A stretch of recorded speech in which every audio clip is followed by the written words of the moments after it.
quisiera que me recordaran algo. ¿Qué es lo que celebramos hoy? La Navidad. ¿Y eso qué es? ¿Qué es la Navidad? Dicen por acá que es el nacimiento del niño Dios. Muy bien, vamos a cantar el Tutaina Turamaina ahorita. Resulta que todos, creo que de mayor o menor medida, pero todos hemos hecho arreglos para esta noche, ¿verdad? ¿Usted ya tiene arreglos para esta noche? A las 8 de la noche llega a su casa, se acuesta a dormir y... ¿Sí? ¿Todos van a hacer eso? ¿O qué van a hacer esta noche? A compartir en familia, ¿verdad? ¿Y la familia es qué? ¿Es un núcleo o más familia? Generalmente en estas fechas no se reúnen más familia, ¿verdad? Entonces ya no solamente es el núcleo de papá, mamá, hijos, sino a veces entonces van con que los suegros o que con los hermanos o que una cosa, la otra. Entonces empieza que la comida, entonces unos van a comer ajiaco, otros van a comer carnes frías, otros van a comer el pavo. Bueno, cada uno su celebración. Han preparado los regalos, han preparado todo lo que tienen que preparar para esta noche. Y bueno, todo muy chévere, los obsequios, todas las cosas que están haciendo. Pero ¿cuántos pensaron en Jesús? Ay, amén. Son mentirosos. Ay, amén. Sí. ¿Cuál es la silla de Jesús? ¿Cuál es el regalo de Jesús? Ok, algunos sí, pero no todos. Ahora la pregunta, y lo digo no por que se sientan juzgados, porque yo quiero decirle que también tengo mis preparativos, también tengo mis obsequios, pero tampoco he pensado en Jesús cómo va a estar esta noche. ¿A qué me refiero? A que es más una celebración de unidad de familia, ¿de acuerdo? Entonces, no se sientan juzgados, porque simplemente nosotros celebramos la Navidad porque es una tradición que viene de mucho tiempo atrás. Creo, estaba investigando y la primera vez que se celebró la Navidad fue por allá en el 354 después de Cristo, y fue algo que colocó la Iglesia Católica, y entonces colocó como que la noche del 24 y el inicio del día del 25 como que ese día que nació Jesús, pero la verdad no sabemos exactamente si fue esta fecha, y muchos dicen que no, que eso no fue en diciembre, y bueno, no vamos a entrar en esa polémica. Lo cierto es que sí es una buena noche o es una buena excusa mejor para reunirnos y para poder compartir.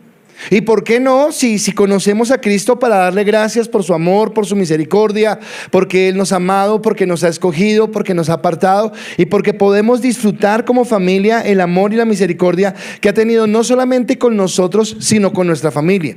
Y creo que sería una alegría. Ayer estaba en una reunión en la tarde y estaba con mi hermana, con mi papá y con mi hermana y con su esposo, y en un momentico me quedé hablando con el esposo. Estábamos hablando de algo y él me decía algo que me pareció bien bonito. Empezamos a hablar de cosas de antes, de su vida y todo, y me decía, pero definitivamente yo tengo que darle muchas gracias a Dios por la vida que tengo ahora, por la esposa que tengo ahora, por mi hija. Y era como un balance que hacía él en decir como que las cosas han cambiado, y el hecho, y ellos son cristianos pero no tan afirmados, pero digamos que tienen algún conocimiento, y él decía, y le doy gracias a Dios porque mi vida fue cambiada y fue transformada. Así que qué bueno que esta noche sea una buena oportunidad para tener esa celebración y ese regocijo. Pero aprovechando la tradición, yo sí quiero, basado en lo que la Biblia dice con respecto al nacimiento de Jesús, yo sí quisiera tomar este tiempo para poder hacer algunas observaciones sobre qué pasó con algunos grupos de personas en cuanto al haber visto a Jesús o el haberlo conocido en ese momento, en esa etapa de su nacimiento. ¿Cómo reaccionaron ellos y de qué manera se comportaron? Y por eso he titulado este mensaje, ¿cómo miras a Jesús?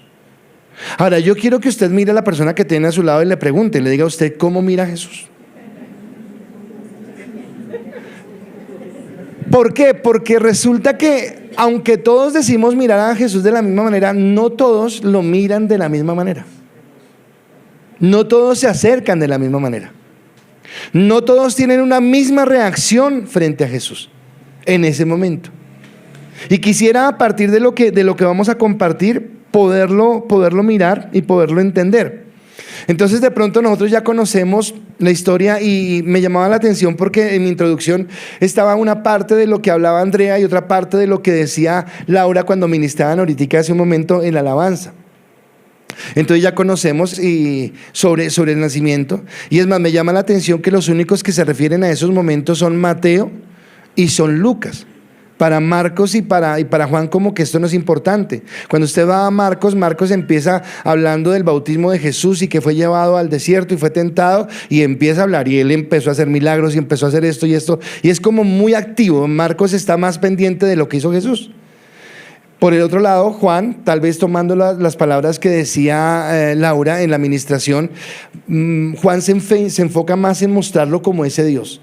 Y por eso cuando uno va, Juan empieza diciendo: en el principio era el verbo y el verbo era con Dios y el verbo era Dios. Todas las cosas por él fueron hechas y sin él nada de lo que ha sido hecho fue hecho. Así que él nos deja muy presente, muy claro de que es Dios. De que sí, conocemos a Jesús, que es a Dios que se hizo hombre y que tuvo un nacimiento, pero que ese hombre no empezó ahí, sino que es Dios y ha existido eternamente como Dios, como lo es el Padre y como es también el Espíritu Santo. Así que es algo importante. Pero cuando vamos nosotros entonces al Evangelio de Mateo y al Evangelio de Lucas, son un poco más en detalle de hablarnos de esos acontecimientos. Y usted ya conoce las cosas bien especiales y es en primer lugar, por ejemplo, entender que el hecho de que Dios se haya tenido que hacer hombre no es algo que nos debe llenar de alegría, sino por el contrario nos debe llenar de preocupación, porque algo estaba tan mal que Jesús tuvo que venir y hacerse hombre. Que había algo que no podía sino resolver él, y era que la maldad, la rebeldía y la dureza del corazón del hombre, a tal punto que él mismo tiene que venir a mirar cómo se solucionan las cosas y cómo se busca un camino para enderezar. Por eso la palabra entonces cuando dicen: y colocará su nombre Emmanuel, que es Dios con nosotros, para nosotros debe ser significativo el entender que ahora es Dios con nosotros. Y el miércoles en la prédica yo colocaba el texto donde dice: y habitó entre nosotros, y decíamos como que Jesús se vino al vecindario, como que Jesús vino a hablar con nosotros, a vivir lo mismo de nosotros, a pasar las mismas circunstancias de nosotros, pero para mostrarnos un camino diferente en lo que él quería.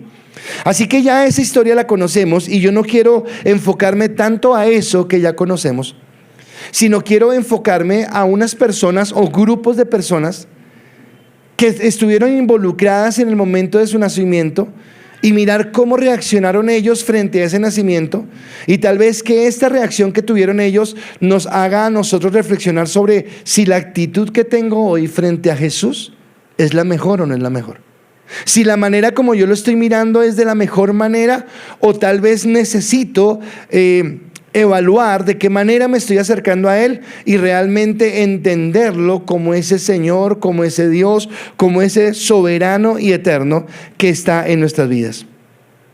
Por eso quiero iniciar, y entonces voy a empezar por grupos, y no necesariamente el orden que mencioné los grupos son cronológicamente como vieron a Jesús, fueron unos más adelante, otros más atrás, pero voy a empezar con los magos y voy a decir: los magos lo miraron con expectativa. Este es mi primer punto.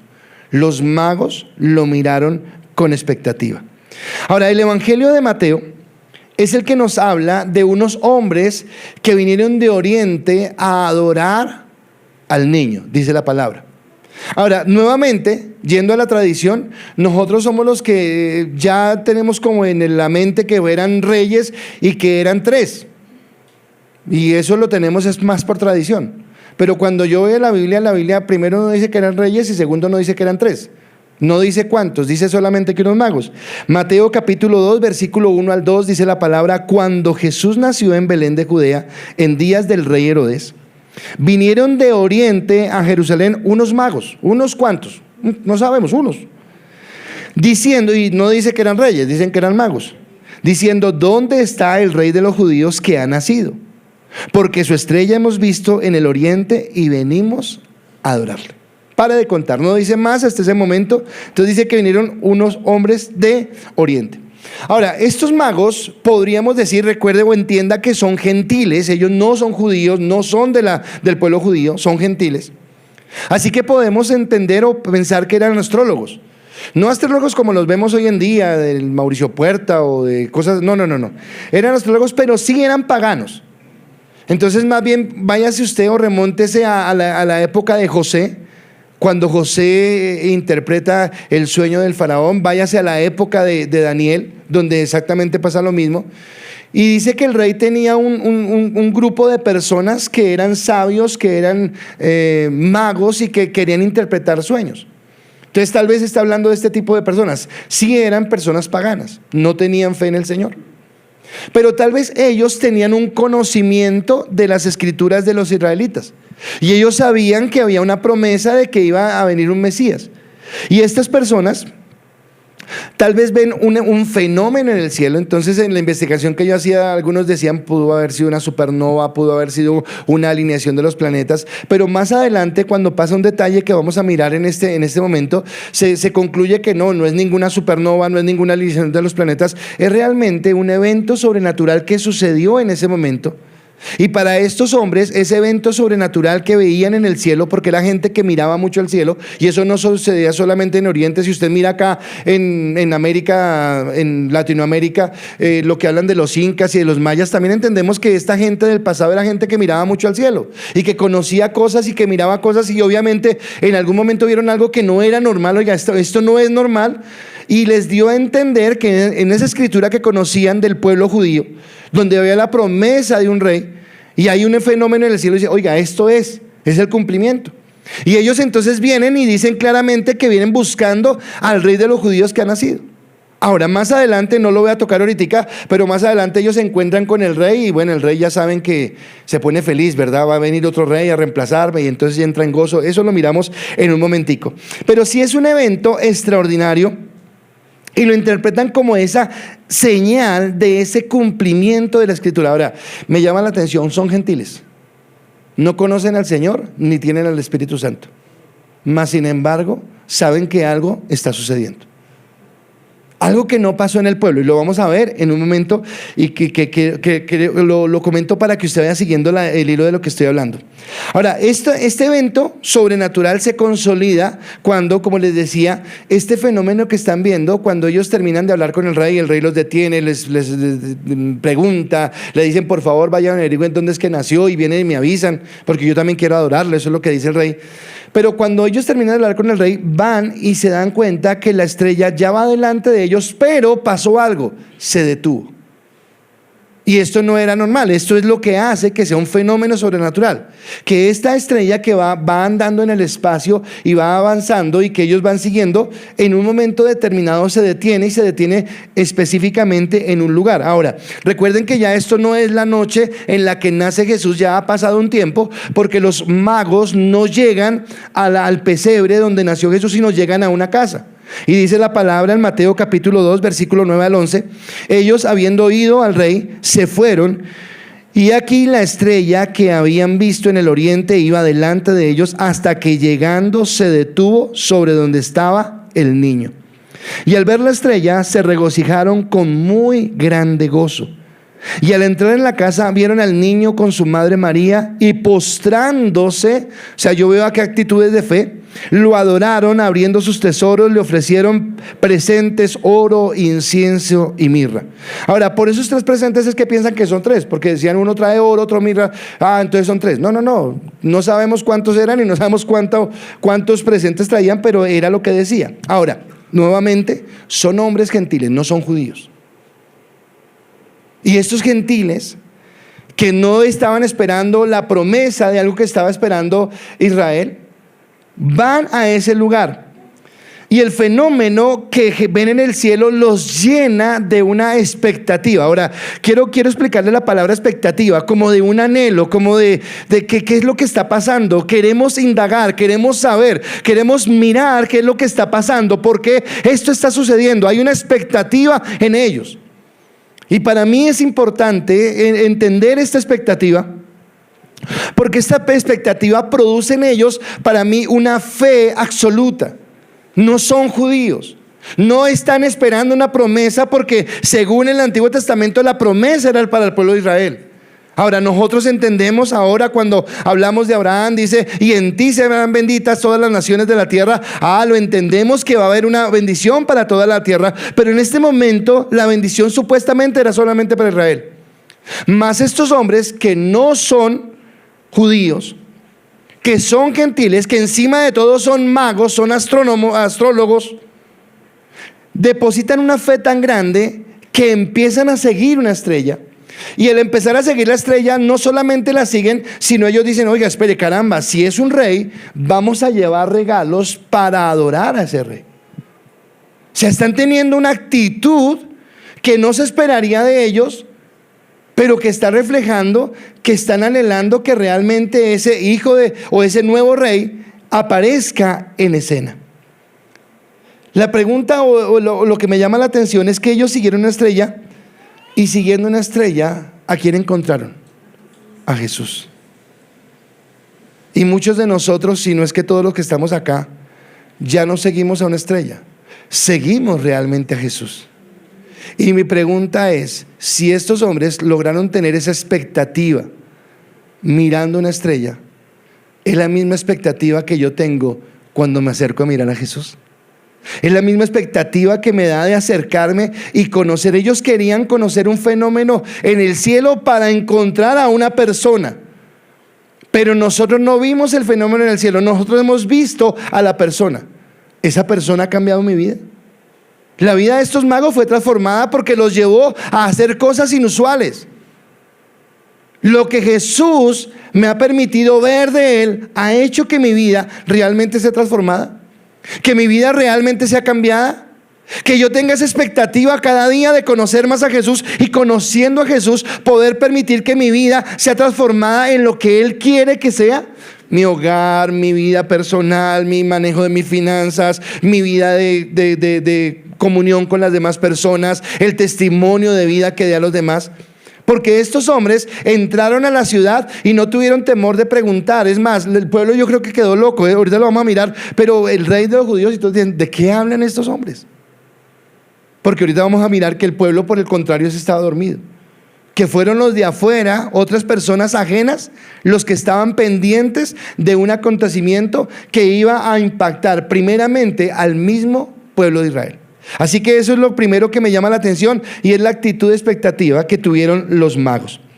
Pero hay un segundo grupo de personas, y este segundo grupo de personas los voy a tomar en un solo punto, pero son dos puntos antagonistas, pero que tienen la misma, o no la misma, pero sí tienen actitudes que son contrarias. Porque por un lado es Herodes, el rey, y por otro lado son los líderes religiosos de la época. Entonces recordemos por un momento, para que usted entre en contexto, que Israel no es totalmente libre en ese momento. Israel es parte de una de las colonias del Imperio Romano. Por lo tanto, como colonia del Imperio Romano, entonces Julio César el rey ha tomado a un hombre llamado Herodes. Es el primero de un gran número de emperadores llamados Herodes que reinó en Israel, y él es colocado como rey.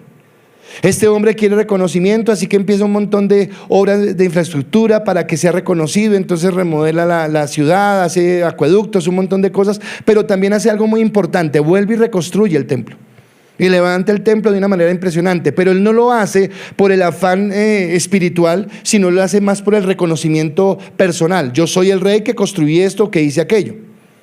Por otro lado están los sacerdotes. Y usted sabe que los sacerdotes y los reyes de ese momento no la iban muy bien, porque este era un pueblo extranjero que los había invadido y que los tenía sometidos a sus culturas o a sus impuestos y a las formas en las que ellos vivían.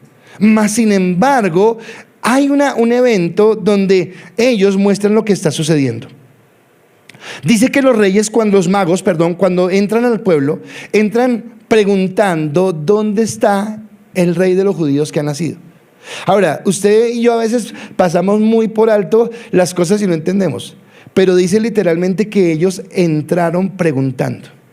Y entrar preguntando es que ellos no saben, así que van a cada puerta. Perdón, ¿ustedes saben algo del rey que nació? La gente, yo creo que se rascaba la cabeza, los miraba como: ¿ustedes quiénes son? La siguiente puerta, a tal punto que el rey escucha que hay unos hombres que vienen siguiendo una estrella, porque dicen que esa estrella les está guiando donde ha nacido un bebé, que es el rey de los judíos.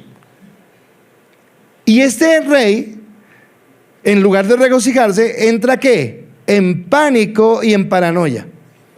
Porque él, ¿qué cree? O que está viendo que este es un rival que viene a colocarse enfrente a él para quitarle el reino. Leyendo esto, no pude evitar recordar a Saúl y a David. Saúl es el primer rey de Israel colocado por Dios, pero un rey conforme al corazón de los hombres. Dios permitió que Saúl reinara, y después aparece David. Cuando Saúl empieza a tener celos de David, David ni siquiera tiene por el pensamiento quitarle el reino. Es Saúl en su propia dureza, en su propia rebeldía, en su propio orgullo, que él empieza a tener temor. Acá este rey es exactamente lo mismo, empieza a tener temor y quiere saber qué es lo que está pasando porque está desesperado.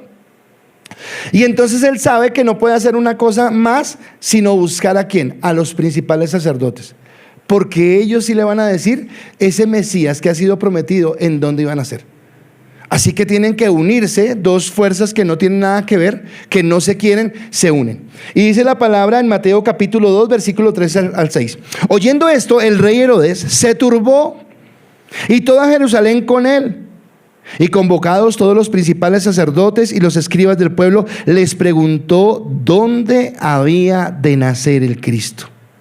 Ellos le dijeron: en Belén de Judea, porque así está escrito por el profeta: y tú, Belén, de la tierra de Judá, no eres la más pequeña entre los príncipes de Judá, porque de ti saldrá un guiador que apacentará a mi pueblo. Ahora, hay varias cosas que yo quisiera tomar en este texto que para mí son súper importantes. Bueno, la primera y una de las más importantes es ver cómo en el nacimiento de Jesús se cumplen varias de las profecías que han sido escritas de parte de él. Entonces, por ejemplo, cuando los sacerdotes le dicen al rey que se había escrito de Belén, que en Belén nacería, esto viene en una profecía que está en Miqueas capítulo 5 versículo 2 y que había sido escrita 722 antes de Cristo, o sea, 722 años antes de que naciera Cristo. Ya se había dicho en dónde iban a ser. ¿De acuerdo? Ahora, es lo primero que quiero llamar la atención. Pero lo segundo es que este rey, que está atemorizado, que sabe que esta persona viene a quitarle el cargo, y que los judíos, los sacerdotes, le han dicho que en Belén de Judea, oiga, si realmente está preocupado, pues váyase de Belén y mire a ver qué es y tome cartas sobre el asunto. Pero no, él se queda ahí quieto, esperando a que los magos regresen y le indiquen el lugar, aunque él ya lo sabe porque se lo acaban de decir. Pero hay otra parte que a veces pasamos más por alto y que yo preparando el tema lo veía, y era la actitud de los sumos sacerdotes. Entonces les pregunto algo, nosotros, usted y yo como iglesia, ¿cuál es la esperanza más grande que tenemos? Dígame, ¿cuál es la esperanza más grande que tenemos? ¿Cuál? La venida de Cristo, ¿verdad? Pero digamos que hay evidencias bíblicas de que Cristo ya está a la puerta y no sé qué, y uno dice: ah, bueno, no, pues qué anhelo, no, pues qué esperanza. Ahora, lo digo ¿por qué? Porque ellos estaban esperando un Mesías que los iba a liberar, era la palabra. Un rey, no es cualquier persona, no fue el señor de la esquina, no fue, qué sé yo, el que trae el domicilio, no, fue alguien de prestigio que viene y les dice: oiga, algo raro está pasando, vinieron los hombres, me dijeron esto, yo quiero saber. Y ellos van, miran la escritura. ¿Sabe qué me llama la atención de estos líderes? Que tienen un conocimiento intelectual, ellos responden bien, ellos intelectualmente saben qué contestar, pero se inmutan, o sea, ellos no hacen nada. ¿Y cómo coloco yo en mis puntos, en mis notas? Como que la mirada de ellos es una mirada displicente. No me interesa. No me interesa. Son los líderes religiosos, son los que deben estar atentos a ese evento, mas sin embargo tienen una actitud egoísta. Los magos, por revelación de parte de Dios en sueños, entonces Dios aquí ya les habla, entonces ellos no regresan a Herodes, sino se van para su tierra después de haber adorado al niño y se van por otro lugar. Pero la palabra sigue diciendo en Mateo 2:16: Herodes entonces, cuando se vio burlado por los magos, se enojó mucho. Y lo que hace este hombre es tenaz, y mandó matar a todos los niños menores de 2 años que había en Belén y en todos sus alrededores, conforme al tiempo que había inquirido de los magos. Ahora, aquí nuevamente viene el cumplimiento de otra profecía. Y ese cumplimiento de esa profecía estaba en Jeremías 31:15, que fue dicha 627 años antes del nacimiento de Cristo. Pero por el pánico que él tiene de que este niño que ha nacido venga y le quite el trono, entonces él cree que la mejor opción es ir y acabar con todos los niños. Y ahora vuelvo y hago referencia a algo del Antiguo Testamento. Cuando nace Moisés, ¿cuál había sido la orden del rey, del faraón? Matar a todos los niños. Entonces como que el enemigo, el ladrón, dice la palabra, el ladrón no viene sino hurtar, matar y destruir. El enemigo siempre ha querido echar por tierra los planes de Dios, como asesinando, destruyendo y dañando. Pero el rey, entonces acá yo quiero mirar la actitud de tanto del rey como de los sacerdotes. El rey mira a Cristo con odio, y lo mira con odio porque él siente que está colocando en riesgo su reinado. Yo no sé si usted sepa, pero hoy en día hay muchas personas que odian el nombre de Cristo. Y hay muchas personas que odian aún el que se predique la palabra. Y pueden existir un montón de razones para hacerlas: el libre desarrollo de la personalidad, cada persona es libre, somos producto de la evolución, lo que usted quiera. Pero yo creo que hay una identidad entre el odio que le puede tener hoy el mundo a Cristo y el odio que le tenía Herodes a Cristo. Herodes, ¿por qué él lo quería? ¿Por qué no lo quería? ¿Por qué lo odiaba? Porque él pretendía quitarle el reinado. Y nosotros como seres humanos no queremos que Dios quite el reinado de nuestra vida. Yo quisiera adorar a un Dios que me dejara hacer lo que yo quisiera. Yo quisiera adorar a un Dios que no me colocara reglas. Yo quisiera adorar a un Dios que no me exigiera. Yo quisiera adorar a un Dios que me diera todos sus beneficios, pero que no me colocara ninguna responsabilidad. Porque nosotros queremos seguir siendo los reyes de nuestra vida. Porque yo quiero hacer lo que yo quiera y cuando yo quiera, porque soy yo y punto, y porque así soy yo. Y porque en mi casa nadie me ha mandado, ahora porque me va a mandar tal persona o tal religión o Dios mismo. Y tal vez ese odio es el hecho de no querer entregar el trono de nuestra vida, de no querer entregar nuestros pensamientos. Ahora le pregunto, ¿mira usted a Jesús a veces con odio? Usted va a decir no, y obviamente yo también respondo que no. Pero mi pregunta es, ¿y las veces cuando le desobedezco? Las veces cuando sé que lo que estoy haciendo está mal, y aún a pesar de saber que lo que estoy haciendo lo estoy haciendo mal, sigo haciéndolo. Quiero preguntarle, ¿con qué ojos estoy mirando a Jesús? Porque tal vez le estoy diciendo, no quiero que te metas en esto. Porque tal vez estoy diciendo, yo quiero hacer esto porque es mi vida y yo tengo soberanía sobre mi vida, olvidando que Él es el Rey de Reyes y el Señor de Señores. Así que esa es una primera forma de mirarlo. Pero la otra, que no sé cuál de las dos es más tenaz, es la mirada de los sacerdotes. Porque aquí coloqué algo en mis notas y es tan cerca y tan lejos. Cuando el rey les pregunta, ellos contestan acertadamente. Y cuando contestan acertadamente, lo que me dan a mí a entender es que ellos conocen la Escritura.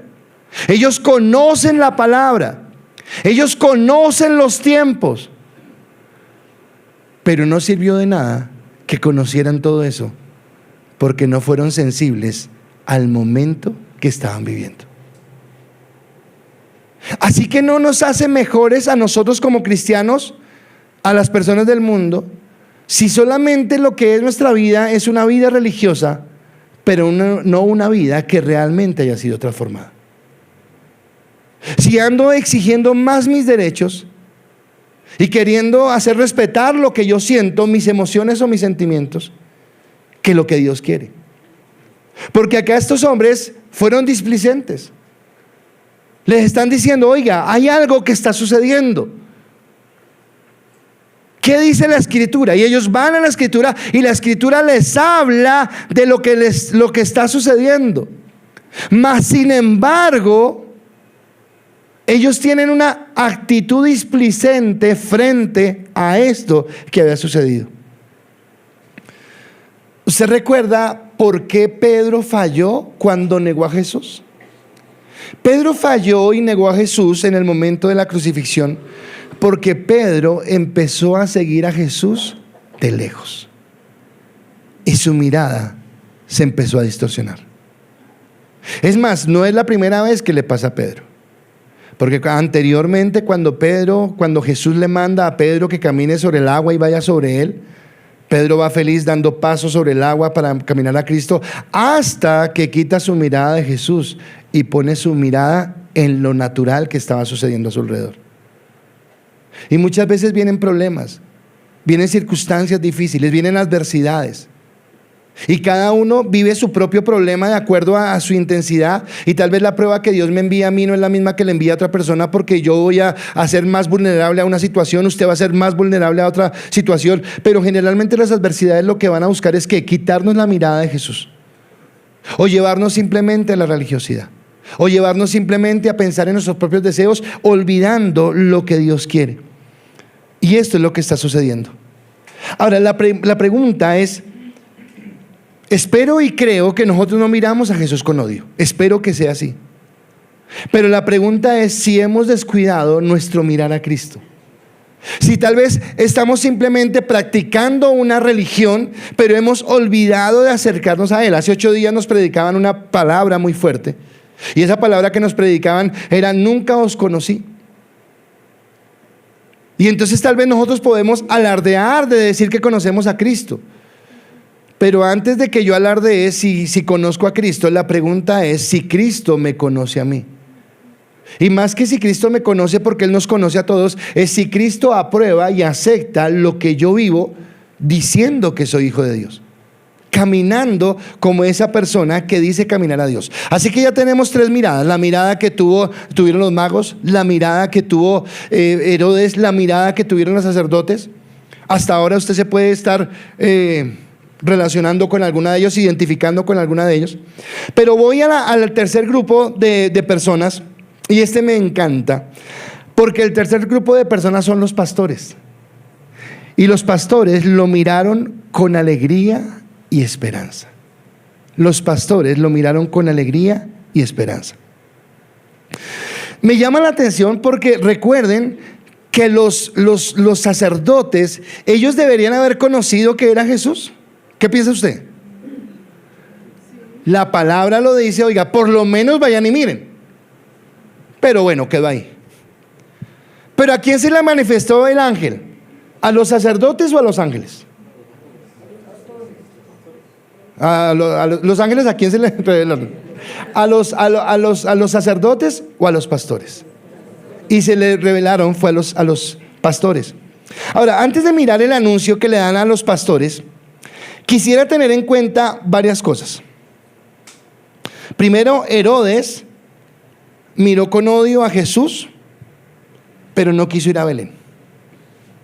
Los principales sacerdotes le dieron la información al rey, le dijeron: en Belén de Judá es donde tiene que nacer el Mesías, pero no se inmutaron, ni se interesaron por ir a ese lugar. No nos interesa, no es nuestro asunto. Herodes, que es rey, y los sacerdotes pertenecían a la alta sociedad de ese momento. Ellos eran las personas reconocidas, personas admiradas, personas respetadas, personas valoradas, los de mejores ingresos económicos, los de mayores palancas, como usted quiera llamarlos. Pero eso eran ellos. Por su parte, los pastores en ese momento era un trabajo indigno para el pueblo de Israel. O sea, decir soy pastor no era algo que llenara a nadie de orgullo, porque tal vez no era como la clase más baja de la sociedad. Y esto me lleva a mí a pensar, no está en las notas, pero hay un texto en Corintios donde dice que de lo vil y de lo menospreciado escogió el Señor. Pero no, a veces nosotros malinterpretamos ese versículo mal, porque es como que fuéramos de esos movimientos políticos donde se apoya al populismo, decir sí, nosotros que somos. No está hablando de eso. Está hablando de lo vil y lo menospreciado. Es que de pronto éramos los más pecadores, los más apartados de la gracia. Estos magos, imagínense, hasta miraban estrellas para hacer cábalas. No merecían, más los sacerdotes sí lo merecían. Mas sin embargo, ¿a quién le mostró el fenómeno? A los magos. Y ahora, ¿a quién se revela? A los pastores. Porque de lo vil, de lo menospreciado, de lo que menos cerca está de Dios, tómelo así más bien en ese sentido, es de lo que escoge Dios para que la gloria le pertenezca solamente a Él y no a los hombres. Y es a estos pastores los que los ángeles deciden notificar de las buenas nuevas de salvación que estaban sucediendo en ese momento. Lucas capítulo 2, ahora pasamos a Lucas, versículo 8 al 12 dice: había pastores en la misma región que velaban y guardaban las vigilias de la noche sobre sus rebaños. Y aquí se les presentó un ángel del Señor, y la gloria del Señor rodeó del resplandor, y tuvieron gran temor. Pero el ángel les dijo: no temáis, porque aquí os doy nuevas de gran gozo, que será para todo el pueblo, que os ha nacido hoy en la ciudad de David un Salvador, que es el Cristo el Señor. Esto os servirá de señal: hallaréis al niño envuelto en pañales, acostado en un pesebre. A diferencia de los magos, estos sí están recibiendo la noticia en tiempo real, porque les está diciendo: van a hallar al niño envuelto en pañales. ¿En dónde? En un pesebre. Está diciendo que el evento, el acontecimiento sobrenatural, el acontecimiento que cambió la historia de toda la humanidad, estaba sucediendo en ese mismo instante. Y el anuncio que hacen estos ángeles es tremendamente glorioso, porque está hablando de la grandeza del niño que ha nacido, y los títulos que utiliza son impresionantes, porque dice: el Salvador, que es el Cristo el Señor. Ahora, el Salvador solamente en el Evangelio de Juan y ahora en este momento en el Evangelio de Lucas son los únicos dos lugares en los 4 evangelios donde se le da el título de Salvador a Jesús. Y ese título es tremendamente importante, porque primero es un Salvador que viene para Israel, pero recuerden que Israel estaba pensando en un terreno, en un plano o en un reino terrenal. Y ese Salvador no es solamente para restaurar un reino terrenal, porque no era el objetivo, sino era para instaurar el reino de Dios. Y no solamente abarca a los judíos, sino que abarcaba a toda la humanidad. Por eso le dice a ellos: les doy buenas de gran gozo, porque ha nacido el Salvador. Pero además dice el Cristo, y el Cristo, la palabra Cristo se traduce como Mesías, el que están esperando, la promesa que había sido dada. Y el título de Señor es un título que solamente se le da a Dios. Así que lo está colocando en ese contexto. Al contrario de los líderes religiosos, los que no recibieron esta revelación. Pero ¿qué tenían los líderes religiosos? Que no tenían los pastores: la palabra. Y los líderes religiosos no creyeron a la palabra. O no tanto que no creyeron, porque digamos que sí creían, no atendieron. Porque tal vez usted cree en la Biblia, pero quiero preguntarle: ¿usted que cree en la Biblia, sigue el consejo de la Biblia? Porque es muy diferente conocer la Biblia a atender el consejo de la Biblia. Hay una distancia muy grande. Los sacerdotes conocían la Biblia, mas no seguían el consejo de la palabra. Pero ahora estos pastores que están recibiendo una revelación, escuchan, creen y obedecen. ¿Y por qué obedecen? Porque en ese momento usted ha leído la escritura, entonces dice que vienen otras potestad de ángeles, y todos cantan gloria a Dios en las alturas, y paz en la tierra a los hombres, y bueno, todo lo que sucede. Pero una vez pasa esto, una vez pasa ese momento glorioso, la palabra sigue diciendo lo siguiente en Lucas 8 del 15 al 18. Sucedió que cuando los ángeles se fueron de ellos al cielo, los pastores se dijeron unos a otros: pasemos pues. Mírenme acá. Herodes, ¿qué hizo? Nada. Los ancianos sacerdotes, ¿qué hicieron? Nada. Los magos, ¿qué hicieron? Siguieron una estrella. Y ahora los pastores, ¿qué dicen? Pasemos pues hasta Belén y veamos esto que ha sucedido y que el Señor nos ha manifestado. Vinieron pues apresuradamente y hallaron a María y a José y al niño acostados en el pesebre, y al verlo dieron a conocer lo que se había dicho acerca del niño, y todo lo que ellos los que oyeron se maravillaron de lo que los pastores les decían. Ahora hay algo acá, y es que resulta que no solamente estaban José y María y el niño, sino, según veo, hay otras personas. Y ellos, a todos los que están en ese lugar, les están contando lo que los ángeles les acaban de decir. Ahora, Estos hombres que son despreciados por su sociedad, estos hombres que no son tenidos como dignos, como personas sabias, como personas de valor, como personas a quien pudiera pedírseles un consejo, son los que aceptan lo que está sucediendo.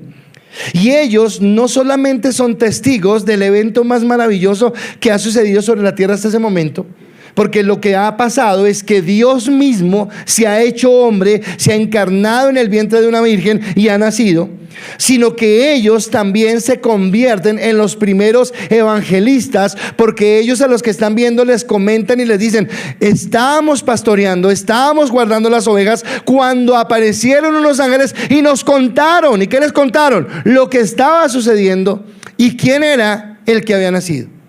Así que ellos se convierten en evangelistas. Lo que no pudieron hacer los sumos sacerdotes, lo que no entendió Herodes, lo que sí entendieron los magos, que eran gentiles, ahora del pueblo de Israel lo entienden aquellos que no son dignos, aquellos que según la sociedad no tenían la oportunidad de hacerlo. Los pastores entonces miran a Jesús con alegría y esperanza. La alegría de saber que están viendo al Salvador del mundo, pero la esperanza de que tal vez este nacimiento podía cambiar la historia de la humanidad. Y de cierto, el nacimiento de Cristo cambió la historia de la humanidad. ¿Miras a Jesús de la misma manera? O sea, cuando tú miras a Jesús, ¿realmente confías en Él? En medio de las adversidades, en medio de las pruebas más duras que puede haber en tu vida, todos tenemos problemas, todos tenemos adversidades. Este mundo no es un mundo en donde todo es felicidad. Este mundo es un mundo dañado por el pecado, donde hay envidias, pleitos, contiendas, enfermedades, rivalidades, contiendas todo el tiempo. ¿Podemos mirar a Jesús con esperanza? ¿Podemos mirar a Jesús con alegría? Podemos entender que en Jesús tenemos la mayor riqueza, el mayor valor, la mayor alegría que pudiéramos tener. Andreita dijo algo cuando estaba ministrando en la alabanza, y me encantó cómo terminó su ministración, porque después dijo: tata, y nació Jesús, que es el mejor regalo que tenemos. Y ella agregó y dijo: y es suficiente. Y estoy de acuerdo contigo, es suficiente. ¿Sabe? Todo lo que Dios nos dé además no es otra cosa que su bondad. No es otra cosa que su gracia, no es otra cosa que su amor, no es otra cosa que el detalle de un Dios que nos ha amado y nos quiere bendecir. Pero lo más grande, el regalo más grande, es el saber que Dios vino para reconciliarnos con el Padre, que Él vino para restaurar la relación, que si Él vino, como dije al inicio de la prédica, es porque estaba tan mala situación en este mundo y estábamos tan sin esperanza la raza humana, que Dios mismo tuvo que venir a tomar cartas en el asunto, y la manera de hacerlo fue hacerse hombre y venir y habitar con nosotros. Pero hay dos personajes más sobre los que quiero hablar, y con eso yo termino, y son Simeón y Ana. Lo miraron como una promesa cumplida. Déjeme decirle algo antes de avanzar en esto. Cuando usted va a Hebreos, y hace poquito terminamos nuestro estudio de Hebreos, y va al capítulo 11, y en el capítulo 11 nos habla de los héroes de la fe. Hay un versículo donde dice que todos ellos murieron sin haber visto lo esperado, sino saludándolo de lejos y creyéndolo. Quiere decir que al contrario de esos sacerdotes que no les interesó nada de lo que había pasado, muchas personas sí murieron anhelando el cumplimiento de la promesa de Dios. Y resulta que Simeón y Ana son dos personas que hacen parte de ese grupo. Ya son ancianos, son personas que han pasado un buen tiempo, pero lo que pasa con ellos registra algo que para mí es importante en nosotros. En primer lugar, hay un personaje que se llama Simeón. Y en Lucas capítulo 2, versículo 25 al 28 dice: y aquí que había en Jerusalén un hombre llamado Simeón, y este hombre, justo y piadoso, esperaba la consolación de Israel. Ahora, esa palabra consolación tiene que ver con una profecía del libro de Isaías, donde decía que vendría la consolación a través de Cristo. Dice: y el Espíritu Santo estaba con él. Así que este hombre era devoto y tenía relación con Dios. Y le había sido revelado por el Espíritu Santo que no vería la muerte antes de que viese al ungido del Señor. Y movido por el Espíritu vino al templo, y cuando los padres del niño Jesús lo trajeron al templo para hacer por él conforme al rito de la ley, él le tomó en sus brazos y bendijo a Dios. Quiere decir que esa palabra que había recibido de que no vería muerte antes de ver al Salvador del mundo se cumple cuando él puede levantar al niño y dice: este es el Salvador, este es el que esperábamos. Y dice: ya puedo morir tranquilo, porque mis ojos han visto el cumplimiento de la palabra del Señor. Pero aparece en ese mismo instante en escena una mujer, y esta mujer también es anciana, y dice la palabra, versículo 36 al 38: estaban también allí Ana, profetisa, hija de Fanuel, de la tribu de Aser, de edad muy avanzada, pues había vivido con su marido 7 años desde su virginidad, y era viuda hacía 84 años. Y no se apartaba del templo, sirviendo de noche y de día con ayunos y oraciones. Esta, presentándose en la misma hora, daba gracias a Dios y hablando del niño a todos los que esperaban la redención de Jerusalén. Estos hombres, este hombre y esta mujer, eran ancianos, pero aguardaban la venida de Jesús. Ahora, aquí hay varias cosas que quiero decirle. Quiero que recuerde algo. Quiero que entienda que en el centro está la cruz de Cristo. Cuando miramos a la cruz estamos viendo el pago de nuestros pecados. La gente del Antiguo Testamento miraba a ese hecho sin que sucediera, porque esperaban la manifestación de Dios a través de su Hijo. Anhelaban una venida. Nosotros, después del Nuevo Testamento, miramos hacia atrás, hacia esa cruz, y la misma fe que tenían ellos es la misma fe que tenemos nosotros. Ellos lo miraban hacia adelante, nosotros lo miramos hacia atrás, en el cumplimiento de que Cristo se hiciera hombre y viniera a pagar un precio por nosotros. Ahora, pero me llama la atención es que en el caso de este hombre era piadoso y vivía con el Espíritu Santo, y en el caso de esta mujer era una mujer de 84 años que no se apartaba del templo de adorar y bendecir al Señor. Y no había pasado nada en 84 años. Y no dice la edad de Simeón, pero tampoco había pasado nada en ese tiempo. Y seguramente habían muerto muchas personas que no habían visto nada. Pero ¿sabe qué es fe? Esperar aún cuando no vemos. Porque aunque no veían, ahora Dios coloca a estos dos personajes como referentes de todos aquellos que murieron sin verlo, diciendo que al final las promesas de Dios se cumplen, y que este Simeón y que esta Ana, que no desesperaron, que tuvieron paciencia, que aguardaban en el templo dando gracias a Dios, miraron a la cruz y esperaron allí. Ahora, muchos murieron sin verlo, pero creyéndolo. Y ellos aguardaban con fe la primera venida del Señor Jesucristo. Quiero preguntarle algo: ¿qué aguardamos nosotros? La segunda venida. ¿Anhelamos esa promesa como Simeón y Ana anhelaban la venida de Jesús? ¿O nos hemos dejado distraer por este mundo? Aquí yo quiero detenerme un momento y le pido a Dios que me dé la sabiduría. Porque como usted me lo ha escuchado muchas veces, lo temporal de este mundo es importante. Tener un capital, tener una carrera, casarse, tener hijos, porque hace parte de la vida. O sea, eso no está mal, es parte de la vida. Pero lo que voy es que a veces nos envolvemos tanto en los afanes de este mundo que olvidamos, como Simeón y como Ana, que hay una promesa a la que estamos aguardando. Y así como ellos esperaban que ese nacimiento cambiara la vida de las personas de ese momento, nosotros entendemos que la segunda venida de Cristo va a ser totalmente establecer el reino de Dios. Y que nosotros, cuando hemos depositado nuestra fe y nuestra confianza en el Señor, estamos mirando a esa fe. Así que termino con esto: ¿cómo estamos mirando a Jesús? El autor de Hebreos nos dice: puestos los ojos en Jesús, el autor y consumador de la fe, el cual por el gozo puesto delante de él sufrió la cruz, menospreciando el oprobio, y se sentó a la diestra de Dios.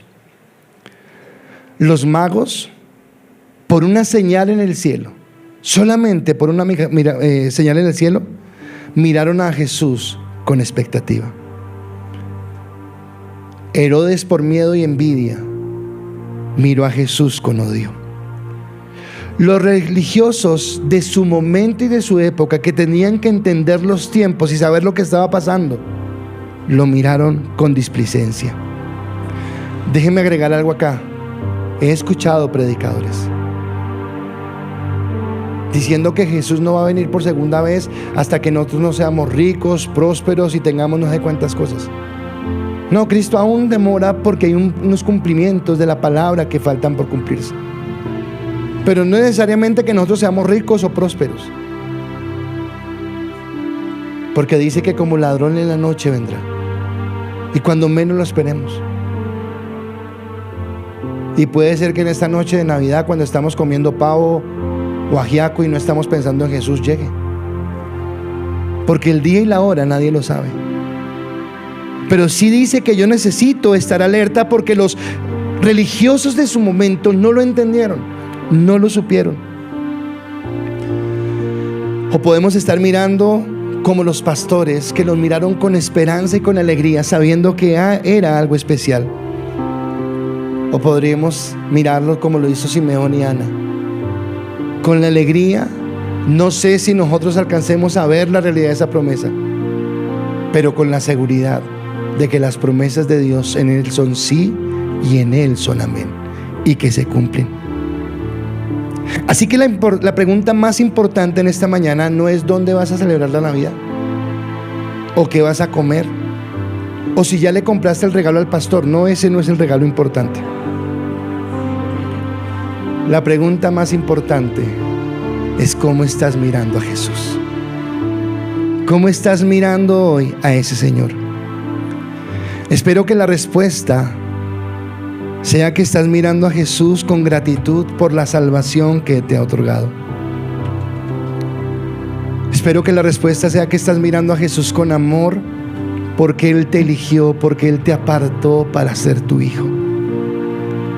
Espero que estés mirando a Dios con el anhelo de que Él venga por segunda vez, y de saber que un día estaremos todos allí, sentados a la mesa donde Él estará a la cabecera, y donde podremos disfrutar de su amor, de su gracia y de su bendición.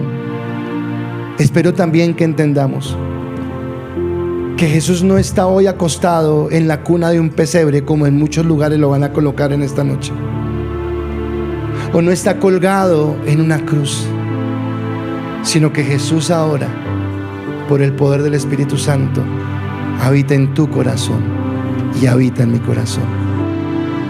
Creo que esa es la mejor alegría. Y volviendo a tomar las palabras de Andrea, creo que es el mejor regalo que pudimos haber recibido, y es entender que ahora con fe lo tenemos en nuestra vida.